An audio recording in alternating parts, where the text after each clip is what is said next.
ఓ పక్కన అప్పులు జగన్ హయాంలో అంత అప్పులు చేశారు ఇంత అప్పులు చేశారని చెప్తూ ఈ ప్రభుత్వం అంతకంటే ఎక్కువ అప్పులు చేస్తుంది. 1,00,000 కోట్లు ఆల్రెడీ అప్పులు జరిగిపోయినటువంటిది. అది ఇప్పుడు సాక్షి రాసుకొస్తుంది. అప్పట్లో ఈనాడు జ్యోతితో పాటు అరడజన్ మీడియా డిబేట్లు కూడా పెట్టేవాళ్ళు. ఇప్పుడు అట్లా డిబేట్లు పెట్టే తీరిక లేదు. అట్లాగే మేధావులు ఎవరైతే అప్పుల గురించి రోజు మాట్లాడిన వాళ్ళు అయ్యో బాబు అని చెప్పి గుండెలు బాదుకున్న వాళ్ళు ఇప్పుడు ఎవరు మాట్లాడరు. అదే ఆంధ్రప్రదేశ్ యొక్క విచిత్రం. రాజకీయ పరంగా మేధావులు మారిపోతూ ఉంటారు. అయితే నేను అప్పుడు తప్పు చెప్పలేదు, ఇప్పుడు తప్పు చెప్పలేదు. అప్పు తీసుకోవడం తప్పు కాదు, కానీ ఆ అప్పుకి సంబంధించినటువంటి విధానం అంటే అప్పు దేనికి వాడుతున్నాం అనేది గుర్తుపెట్టుకోవాలన్నట్టు. ఇప్పుడు అప్పుడే మరో 9,000 కోట్లు అన్నటువంటి వార్తని సాక్షి హైలైట్ చేసింది. కూటమి ప్రభుత్వం ప్రతి మంగళవారం అప్పుల వారంగా మార్చేసింది. తాజాగా ఆంధ్రప్రదేశ్ ఖనిజాభివృద్ధి సంస్థ ఏపీఎండీసీ ద్వారా మరో 9,000 కోట్లు అప్పు చేసేందుకు ప్రభుత్వం అనుమతి ఇచ్చింది.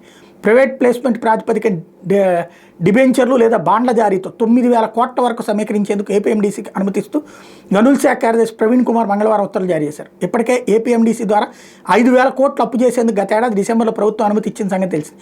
అంతేకాకుండా నిధులను వేగంగా సమీకరించేందుకు అవసరమైన సలహాలు సూచనలు ఇచ్చేందుకు సలహాదారు అండ్ మర్చెంట్ బ్యాంక్ను కూడా ఏపీఎండీసీ నియమించింది. అప్పు చేసి నిధులను కొత్త మైనింగ్ ప్రాజెక్టులు కొనుగోలు చేయడానికి, అభివృద్ధి చేయడానికి, ఏదైనా ఇతర లాభదాయక వెంచర్లో పెట్టుబడి పెట్టడానికి వినియోగించబోతున్నట్టు ఉత్తర్వులు పేర్కొన్నారు. ఇప్పుడు చేసే 9,000 కోట్ల అప్పుతో కూటమి ప్రభుత్వంలో ఏపీఎండీసీ ద్వారా చేసిన అప్పులు 14,000 కోట్లకు చేరుతాయి. చంద్రబాబు ప్రభుత్వం ఇప్పటివరకు ఇది కార్పొరేషన్ ద్వారా మొత్తం అప్పు 23,700 కోట్లు చేసింది. ఈ అప్పులన్నీ బడ్జెట్ బయట చేస్తున్నవే. ఇది రాసుకొచ్చింది.